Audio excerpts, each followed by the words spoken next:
Saludos amigos de Comprometido, gracias por unirse una vez más a nuestro ComPR Talks, un espacio informativo y de análisis sobre los asuntos que afectan a Puerto Rico, de modo que podamos entender las necesidades en la isla y construir un país estable, productivo y autosuficiente.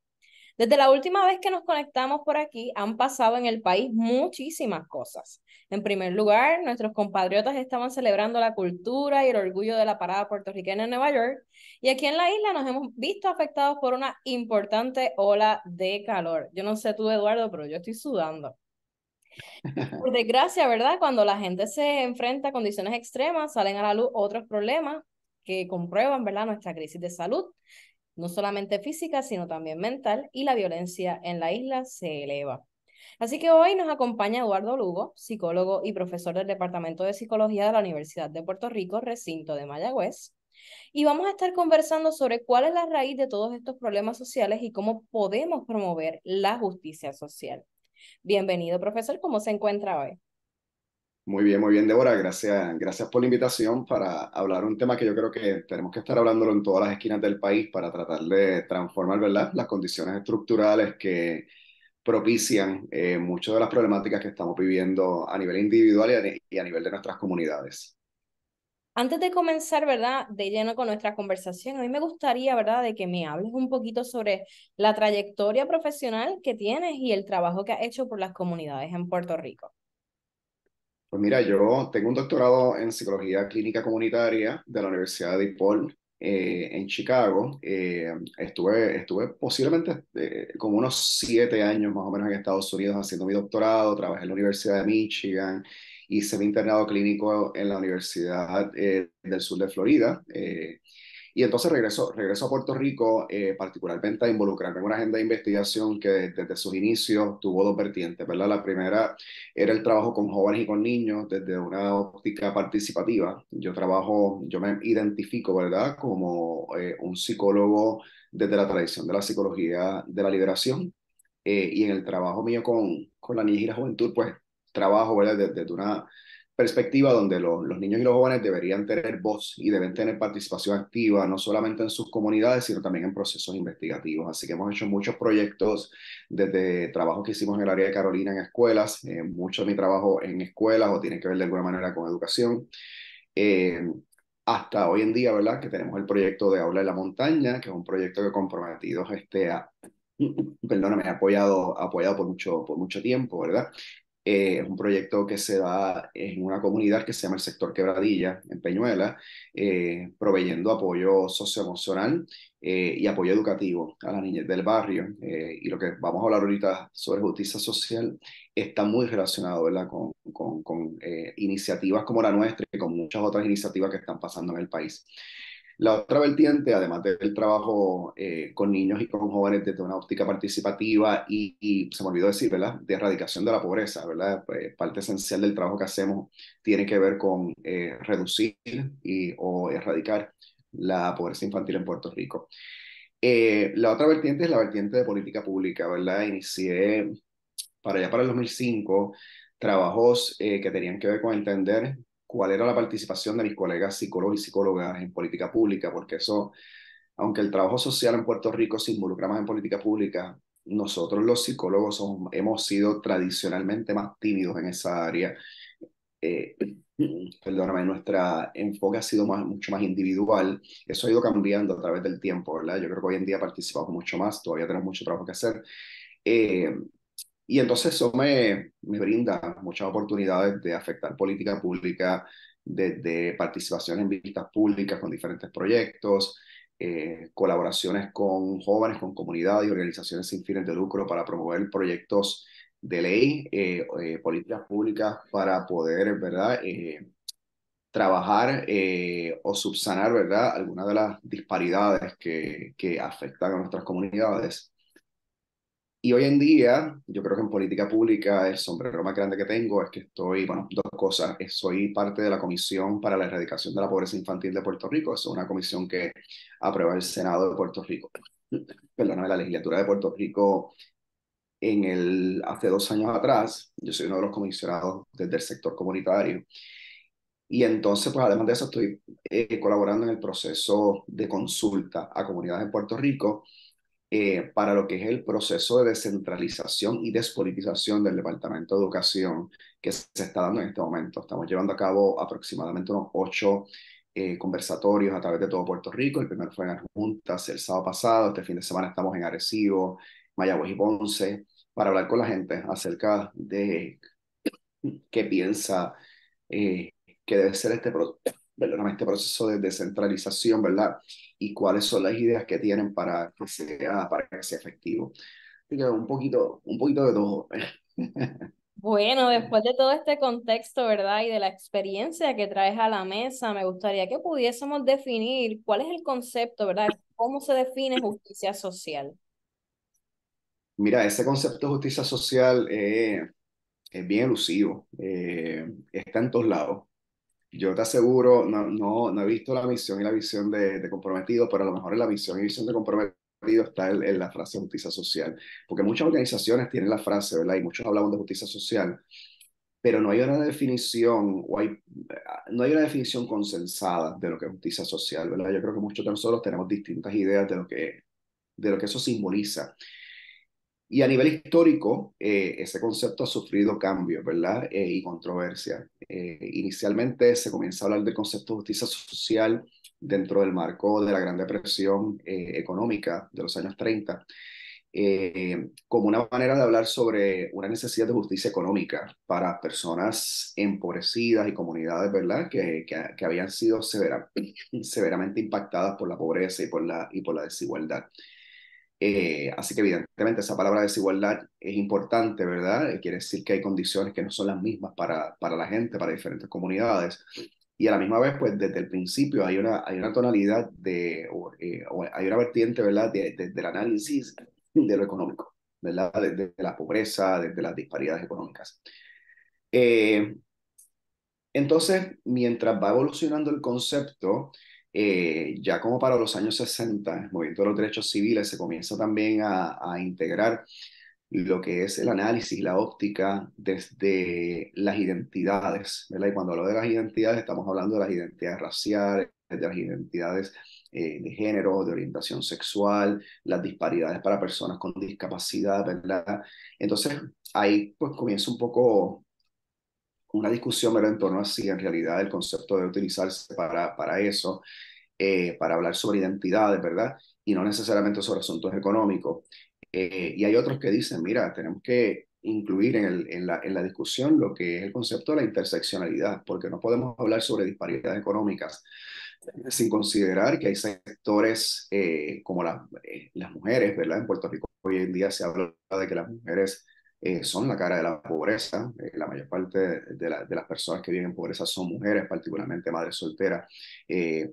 Además de eso, en Estados Unidos y en Puerto Rico, a pesar de que no tenemos muchos datos, ¿verdad? Porque en Puerto Rico hablar de raza ha sido complicado y poder captar la categoría de raza ha sido complicado. Hoy en día pues hay muchos trabajos para tratar de precisar un poco el que la gente se pueda identificar en cuestionarios sociodemográficos, en el censo, de maneras distintas a nivel racial, ¿verdad? Como apropiadas culturalmente a nuestra realidad. Eh, las disparidades económicas, cuando tú las ves en el contexto norteamericano, son disparidades económicas que muchas veces están ancladas en asuntos de raza, ¿verdad? Personas afroamericanas, personas latinas, que viven en pobreza. ¿Quiere decir eso que las personas, que no hay personas, que hay personas blancas que viven en pobreza? Pues claro, ¿verdad? Pero se nota que hay una diferencia, ¿verdad? En términos estadísticos de cómo la pobreza atraviesa a las personas dependiendo de la raza. Y así podemos hablar, ¿verdad? De muchas otras cosas. Además de que en términos de identidad, ¿verdad? Sabemos que hay unos derechos por los cuales, ¿verdad? Yo que soy una persona, por ejemplo, heterosexual, un hombre heterosexual, pues hay cosas, hay derechos que yo doy por dado, ¿verdad? Que no necesariamente una persona de la comunidad LGBT tiene por dado y que constantemente tiene que estar luchando por la equidad en esos derechos, ¿verdad? Así que es un concepto elusivo, complejo, necesario que se dialogue, ¿verdad? En nuestras comunidades y que se dialogue en nuestras organizaciones para que podamos tener bien claro qué es lo que queremos decir por justicia social, porque si es nuestra meta, la justicia social y no la tenemos bien definida, pues entonces las acciones que vayamos a tomar para poder alcanzar esa justicia social sería imposible poder establecerlas, ¿verdad? Así que sí, es un concepto bonito, que a veces suena hasta romántico, pero que nos cuesta dialogarlo, ¿verdad? Y llegar a una definición consensada. Precisamente por eso, ¿verdad? Me gustaría, ¿verdad?, poder ir definiéndolo poco a poco a través de nuestra conversación, qué diferentes aspectos de nuestra vida se ven impactados por la justicia social y cómo, ¿verdad? De qué manera se ven impactados. Mira, cuando nosotros hablamos sobre Puerto Rico, yo creo que tenemos que ir en niveles, ¿verdad? Pensando esto. Yo creo que cuando tú hablas sobre la situación política colonial, que no es una sorpresa ya para nadie hablar sobre que Puerto Rico es una colonia, ¿verdad? Eso es una situación de desigualdad, eso es una situación como decimos nosotros en la psicología, de opresión, ¿verdad? Porque nosotros no tenemos el poder político sobre nuestro propio territorio, ¿verdad? Yo creo que antes de la Junta de Control Fiscal la gente podía decir, bueno, pues sí, pues nosotros tenemos un proceso eleccionario que es democrático y nosotros elegimos nuestros líderes y en cierta medida hoy en día, ¿verdad? Sí, pues vamos a las elecciones cada 4 años y elegimos unos líderes, pero la realidad del asunto es que tenemos una Junta de Control Fiscal que le quitó el velo a la colonia, ¿verdad? Y que hizo bien evidente que quien toma las decisiones, ¿verdad? En el país, particularmente las decisiones fiscales en este momento, es la Junta de Control Fiscal, que es un ente totalmente colonial, el cual nosotros no elegimos. Entonces, no es meramente la cuestión democrática, que es algo que es interesante que no nos cause más revuelo en el país, ¿verdad? De que democráticamente nosotros no elegimos a quienes en realidad están tomando decisiones económicas significativas que van a transformar el país por los próximos 40, 50, 60 años. Eh, Sino que también el modelo económico que impone la Junta de Control Fiscal desde la visión colonial, ¿verdad? Es el modelo de la austeridad. Y ese modelo de austeridad no es otra cosa, ¿verdad? Yo no soy economista, soy psicólogo, pero no va aprendiendo estas cosas poco a poco en el camino, ¿verdad? Eh, no es otra cosa que recorte al gasto público, al gasto que simboliza los servicios para la gente, ¿verdad? eh, para poder pagar una deuda, ¿verdad? Pagarle a los bonistas, ¿verdad? Y todo esto que tiene que ver, ¿verdad? Con poder ajustar la deuda o pagar la deuda del país. Y se benefician los bonistas y se beneficia a la gente de Wall Street y se benefician los inversionistas, ¿verdad? Y mucha otra gente que no necesariamente es el pueblo. ¿Qué pasa con la austeridad? En el 2015, yo recuerdo que a mí, yo soy así medio neldo, y comencé a preguntarme, ¿verdad? ¿Cuáles son los efectos de la austeridad en otros países donde se implantó este modelo? La austeridad comienza a sonar, la austeridad, las medidas de austeridad desde el modelo neoliberal lleva muchísimo tiempo, ¿verdad? Para los años 70 ya se ha comenzado a hablar en Puerto Rico sobre la austeridad. Se comenzó a hablar incluso sobre estrategias como pagarle a jóvenes menores de 21 años mucho menos del salario mínimo, que fue algo que trajo la Junta de Control Fiscal cuando llegó a Puerto Rico. Inmediatamente con la reacción de la gente, ¿verdad? Lo eliminaron y nunca se volvió a hablar. Pero son cosas, ¿verdad? Que no vienen de ahora, vienen de hace mucho tiempo atrás en el país, ¿verdad? Eh, pues la austeridad comienza fuertemente a sonar como para el 2008, ¿verdad? Con la caída de los bancos a nivel mundial. Hay muchos países como Grecia, Argentina, y otros países, ¿verdad? El Reino Unido, que implantan medidas de austeridad. Hay otros que no implantan medidas de austeridad y que los resultados son distintos. Pero ejemplos como el de Grecia y el de Reino Unido, no, yo leía y me decían a mí que en Puerto Rico iban a pasar varias cosas. Primero, que iban a aumentar los problemas de salud mental. Todos estos lugares aumentaron los problemas de salud mental significativamente, depresión y ansiedad particularmente. Segundo, que podían haber problemas con los indicadores de salud. En Grecia, por ejemplo, aumentaron los casos de infecciones con VIH. Entonces tú dirás, ¿pero qué tiene que ver eso? Bueno, pues Grecia tenía un buen proyecto de salud pública de intercambio de jeringuillas y que había reducido significativamente los contagios. Con la austeridad, eso se va y aumentan los contagios. Así que ahí hay una cadena ahí. El que lo ve desde un tono individualista y piensa que todo lo que pasa es por las decisiones del individuo, pues diría, bueno, pues ¿para qué la gente entonces intercambia jeringuilla, verdad? La realidad es que nosotros, ¿verdad? Que partimos, desde la psicología, que partimos de modelos de múltiples niveles, ¿verdad? No quiere decir que sacamos la responsabilidad del individuo, pero sabemos que hay niveles a esto, ¿verdad? Y que las decisiones que se toman en política pública, en este caso políticas de salud, y a veces no son decisiones, son cosas que no se pueden hacer porque no hay dinero, pues tienen un efecto en la gente, ¿verdad? Y en la salud de la gente. Ujú. Eh, ¿Qué más pasa? Pues mira, hay un efecto en la educación. Hay un efecto en la educación. En Reino Unido hay toda una historia de cómo se cerraron escuelas, de cómo la austeridad afectó los recursos que llegaban a las escuelas y cómo eso afecta entonces el aprovechamiento académico de los niños, ¿verdad? Y eso, cuando tú dices aprovechamiento académico, no es meramente que el niño no sacó A y B, es que hay unas cuestiones de aprendizaje y cómo estas cosas se van acarreando a través del desarrollo y cómo entonces esas deficiencias en el aprendizaje afectan el acceso a la educación superior y al no tener acceso a la educación superior, cómo se afectan entonces los indicadores de pobreza. Es todo, ¿verdad? Es Una cadena. toda una cadena longitudinal, ¿verdad? Así que ya nos estaban alertando, eso nos alertaba a nosotros de lo que iba a pasar en Puerto Rico. Y la austeridad no comienza en Puerto Rico, déjame decirte, no empieza en Puerto Rico con la Junta de Control Fiscal. Comienza cuando Fortuño despidió los 25.000 empleados públicos. Y Fortuño es el que comienza a cerrar escuelas también, ¿verdad? Lo que pasa es que cuando llega, nos acordamos de Julia Kelleher, porque lo de Julia Kelleher fue cierre de escuela en esteroides, pero los cierres de escuela comienzan en el 2012, ¿verdad? Eh, y entonces a Puerto Rico, eso como tal crea una desigualdad. Crea, porque hay personas, todos nosotros posiblemente nos vamos a afectar, ¿verdad? Pero no nos vamos a afectar de la misma manera, porque el que vive en pobreza, el que tiene unos problemas de acceso a recursos, se va a afectar mucho más que aquel que tiene los recursos. Para darte un ejemplo, ¿verdad? Que a lo mejor nos ancla en esa discusión. A mí se me puede ir la luz esta noche y yo tengo una planta en casa y tengo gasolina y pues es un inconveniente, me molesta tener que ir a la planta y echarle gasolina y prenderla y tener que estar gastando combustibles fósiles, ¿verdad? Para poder tener electricidad en mi casa. Pero yo trabajo con personas en la montaña, en Peñuelas, que tienen mucho, la mayoría de ellos tienen sus plantas, ¿verdad? Pero cuando se le acaba la gasolina, si estamos en medio de cosas como Fiona, por ejemplo, donde hubo un montón de derrumbes en Peñuelas, pues no pueden bajar a la gasolinera porque la gasolinera queda media hora y hay derrumbe y no tienen acceso para poder llegar, ¿verdad? Y entonces eso tiene un efecto, ¿verdad? En el acceso entonces a la electricidad. O tienen viejitos en Puerto Rico que se le va la luz, viven en un edificio en un edificio, perdón, ¿verdad? De vivienda pública, no pueden tener estufas de gas porque se las prohíben, son personas con problemas de salud y entonces vives en un quinto, sexto piso, no puedes bajar escalera porque tienes condiciones de salud que te previenen, ¿verdad? El poder hacer, la movilidad te afecta la movilidad. No todos nos afectamos por igual, ¿verdad? Un político, ahora no recuerdo quién fue, que el año pasado dijo, refiriéndose a la situación de energía eléctrica en Puerto Rico, decía, es que todos estamos en el mismo bote. No, my friend, no todos estamos en el mismo bote, no todos tenemos las mismas herramientas para poder lidiar con esas carencias, ¿verdad? Así que ahí vemos, ¿verdad?, que hay una desigualdad.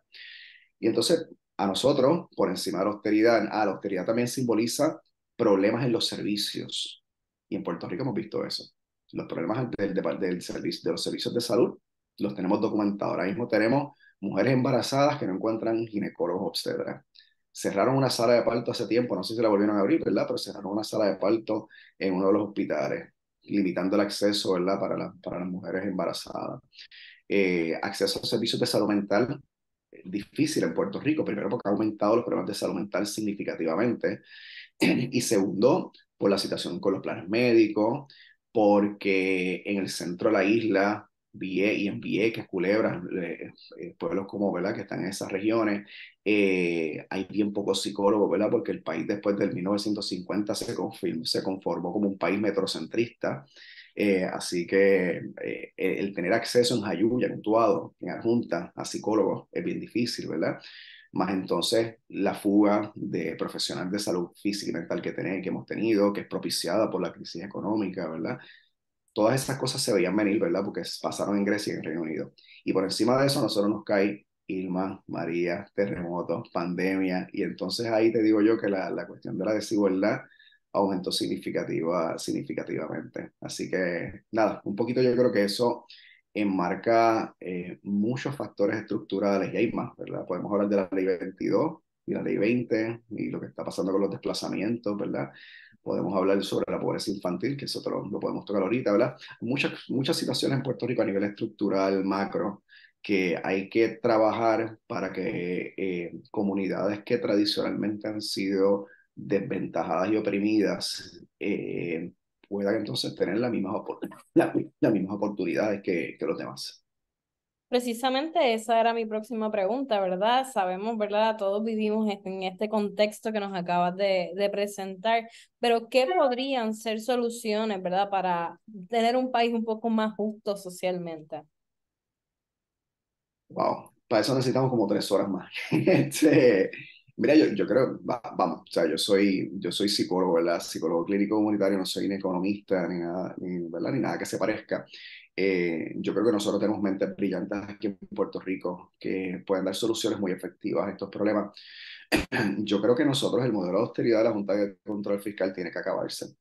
Eh, Nosotros tenemos una deuda que es impagable, tenemos una deuda que no fue auditada, tenemos ya se han tomado decisiones que amarran las vidas económicas de todos nosotros, ¿verdad? Pero también la vida de nuestros niños y de nuestros jóvenes por los próximos 40 años, ¿verdad? Así que hay un trabajo que hacer para revertir, ¿verdad? Lo que ha sido el efecto de la Junta de Control Fiscal y te diría yo, ¿verdad? El poder terminar con lo que es la imposición de la Junta de Control Fiscal en Puerto Rico. Eh, Mira, yo trabajo en la comisión, yo soy parte de la comisión para la erradicación de la pobreza infantil en Puerto Rico. Y te diría que una de las cosas que yo pienso que nosotros debemos hacer es que tenemos que buscar maneras de desarrollo económico sustentable para el país, ¿verdad? Una de las cosas económicas que que se suscita dentro del contexto, perdona, de una colonia es que mucho del aspecto económico del país, si te das cuenta, viene atado a los fondos federales, ya que lleguen los fondos federales. ¿Qué pasa con eso? Se vuelve una economía dependiente. Nosotros que tenemos una economía dependiente, no tenemos bien poco desarrollo económico propio y eso es un problema. Eso es un problema que no solamente, ¿verdad?, va atado a la parte económica, sino que tenemos el problema también eh, de lo que puede ser una posible insuficiencia alimentaria, ¿verdad? Porque no producimos suficientes alimentos para nosotros poder sostenernos en el país. Eh, Tenemos que trabajar el asunto energético y aquí te puedo abundar mucho más porque yo estoy trabajando ahora mismo en colaboración con ingenieros de aquí de la UPR Mayagüez en proyectos para fomentar la energía renovable, ¿verdad? En el país hay un informe, bueno, hay una organización que se llama Queremos Sol aquí en Puerto Rico que hace mucho tiempo atrás está diciendo que en Puerto Rico podemos tener placas solares en los techos de todos nosotros. Y eso atiende el asunto de la crisis climática, pero también atiende el asunto de la pobreza, porque si usted paga hoy en día la energía eléctrica en Puerto Rico, sabe que los costos son exorbitantes y Luma sigue pidiendo aumentos ¿verdad?, en el costo de la electricidad. Así que atiende no solamente a la parte de la crisis climática, sino que también entonces atiende la parte de la pobreza, ¿verdad? Eh, y esa parte es importante porque ahí también, además de Queremos Sol, ¿verdad?, que a veces nuestras organizaciones sin fines de lucro sacan estos informes y tienen estas recomendaciones maravillosas, ¿verdad? Pero hasta que no viene un informe federal que valida lo que dicen, pues la gente no le cree. Pues hay un informe federal que dice que todos nosotros podemos tener eh, placas solares en nuestros techos. ¿Por qué no pasa? Bueno, pues yo creo que sabemos por qué no pasa, ¿verdad? La industria, la economía de los combustibles fósiles y estas compañías pues tienen muchísimo dinero. Hay bonistas, ¿verdad? Hay inversionistas en Puerto Rico que tienen muchas inversiones en combustibles fósiles que dan dinero para campañas políticas y eso definitivamente tiene su influencia, ¿verdad?, en las decisiones. Pero eso es algo, el asunto energético es un asunto de equidad, es un asunto de reducción de pobreza, es un asunto de sobrevivencia para mucha gente, porque tiene que ver con salud física, tiene que ver con salud mental de la gente. Nosotros en Puerto Rico no había un estudio sobre salud mental y energía, y nosotros terminamos ahora con recoger unos datos de un cuestionario que dimos a nivel de todo Puerto Rico. Pero antes de dar el cuestionario, nos dimos a la tarea de ver qué había en otros países sobre este tema. Y para ponerte un ejemplo, el mejor ejemplo fue el huracán Sandy en Nueva York. Luego el huracán Sandy en Nueva York, al cuarto día de las personas no tener energía eléctrica en Nueva York, comenzaron a aumentar las visitas a sala de emergencia significativamente por asuntos de salud mental. Depresión, ansiedad, psicosis, al cuarto día. Imagínate Puerto Rico después del huracán María, donde la gente Eso estuvo mismo te 9 iba a decir. Estuvimos meses sin energía eléctrica. meses. Y hoy en día la gente vive con inconsistencia energética constantemente. Se te va la energía, se te dañan los enseres. Conozco por lo menos de un caso de una casa que se prendió en fuego, ¿verdad? Por los bajones de luz. Este, Fiona fue un huracán eh, mucho menor que lo que fue el huracán María. Hubo personas por más de un mes sin energía eléctrica, ¿verdad? Y personas eh, muchas veces con necesidades, ¿verdad?, de conectar equipos médicos. Personas que viven en lugares que no están bien alumbrados, personas que tienen condiciones de salud mental y que a veces no pueden acceder a sus servicios de salud mental, de salud mental precisamente porque no hay energía eléctrica, ¿verdad? Entonces nosotros hicimos este estudio y el estudio arrojó datos muy interesantes, no puedo decírtelos todos, pero sí, hay un efecto significativo de la inconsistencia energética en la salud mental de la gente. Igual que en otros lugares, aumentos en depresión y ansiedad, problemas en acceso a los servicios, la gente muy descontenta con la factura, la gente muy descontenta con la calidad del servicio que están recibiendo. Eh, y como te digo, esto no es una cuestión meramente de estar insatisfecho, es una cuestión de equidad, es una cuestión de que no nos afecta a todos por igual, no afecta a los viejitos por igual, no afecta a la niñez por igual, no afecta a personas que viven en áreas empobrecidas de la misma manera, porque obviamente cambia todo, ¿verdad? En términos de nuestra vida. Mucha gente hoy en día en Puerto Rico está tomando decisiones acerca, por ejemplo, de cuándo hacer la compra y cuánta compra pueden hacer, ¿verdad? Y no es lo mismo para mí perder mi compra que para una persona, ¿verdad?, que vive en pobreza, perder su compra de $200, ¿verdad? $250. Así que esa es una de las cosas que concretamente en este momento podemos hacer, ¿verdad?, para nosotros trabajar con asuntos de equidad en Puerto Rico. Nosotros tenemos asuntos de equidad en Puerto Rico que tienen que ver con identidad, volviendo a la cuestión yéndonos de lo económico a la parte de la identidad, que están relacionados con cosas muy peligrosas. Pienso yo que están pasando en Estados Unidos, en estados como Florida o Texas, de coartar derechos, ¿verdad?, a personas de la comunidad LGBTQ+. Florida, lo que está pasando en Florida es nefasto, ¿verdad? Cómo se está limitando el poder, incluso hasta hablar sobre asuntos de la comunidad LGBT. Empezaron primero por la escuela elemental y ya este efecto lo estamos viendo a nivel universitario. Yo tengo amigos profesores que no saben cómo enseñar algunas cosas que enseñaban antes porque los pueden literalmente botar de sus universidades. O sea, eso es extremadamente peligroso. Aquí en Puerto Rico tenemos discusiones sobre la equidad para personas de la comunidad LGBT, tenemos la ola de violencia de género, que a pesar de que tuvimos el estado de emergencia, ¿verdad? Sabemos que no ha parado y que a veces el Estado no atiende las cosas, ¿verdad?, con la premura y las estrategias basadas en evidencia, ¿verdad?, que deberían utilizar para atender estas situaciones, perdóname, tan apremiantes. Eh, a nivel educativo, tenemos una situación de décadas de desigualdad y para mí en violencia en contra de niños de educación especial. En Puerto Rico hay hasta una demanda que se ganó para que se arreglaran los servicios de salud mental y de los servicios de educación especial y fueran accesibles para nuestros niños de educación especial. Y las condiciones que nuestras familias con niños de educación especial viven en este país da ganas de llorar, de verdad. El acceso a servicios apropiados, la articulación de estos servicios en las escuelas, que esos servicios se ofrezcan con la calidad y la frecuencia con que se tienen que ofrecer, ¿verdad? Muchas familias terminan yéndose de Puerto Rico, tratando de buscar mejores servicios.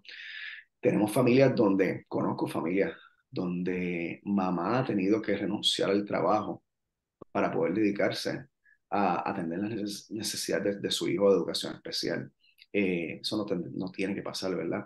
Entonces eso crea una situación de desigualdad, ¿verdad? Para las mujeres, para las familias, para la niñez de educación especial, que es un problema grandísimo, ¿verdad? Y nosotros tenemos un porcentaje muy alto de niños de educación especial. Así que son varias cosas, ¿verdad? Que tienen, ¿verdad? Intersecciones en el país y son cosas, hay algunas de esas cosas que requiere que nuestro gobierno tome medidas, ¿verdad? Apropiadas, basadas en evidencia para poder atender las necesidades de estas comunidades.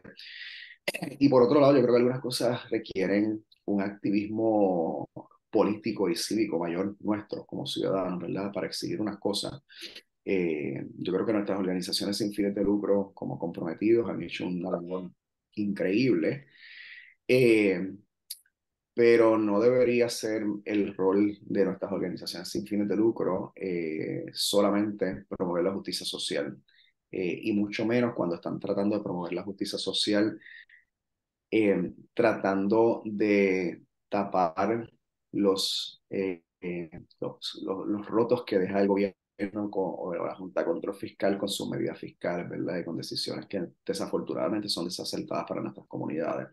Así que necesitamos un plan de país, de entender que la justicia social es para todos, ¿verdad? Que hay comunidades que necesitan, y que al final del día, ¿verdad? Yo pienso que esto tiene que ver con desarrollo de país, ¿verdad? El fomentar la justicia social, desarrollo de país en un país que es altamente desigual. Nosotros en el 2017 quedamos como el tercer país de Latinoamérica, el tercer país más desigual del mundo, y quedamos como el país, hay gente que va a decir, pero es que nosotros no somos país, no vamos a meter en ese revuelo, para mí somos país.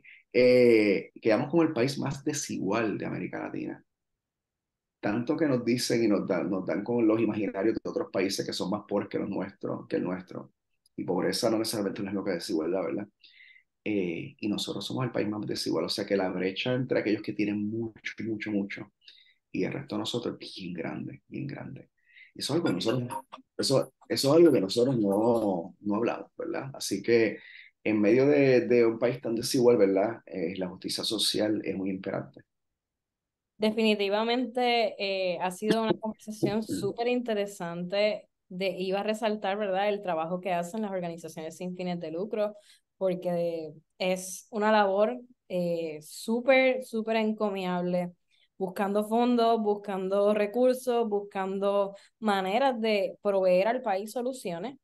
Definitivamente estoy de acuerdo en que necesitamos un plan de país y para eso estamos trabajando. Gracias, Eduardo, por estar con nosotros hoy, por compartir tanta información súper valiosa. Gracias también a las personas que se conectaron y recuerden que pueden encontrarnos en las redes sociales como Comprometidos. No olviden suscribirse a nuestro newsletter para más detalles sobre nuestros próximos Computer Talks y nos vemos el próximo mes.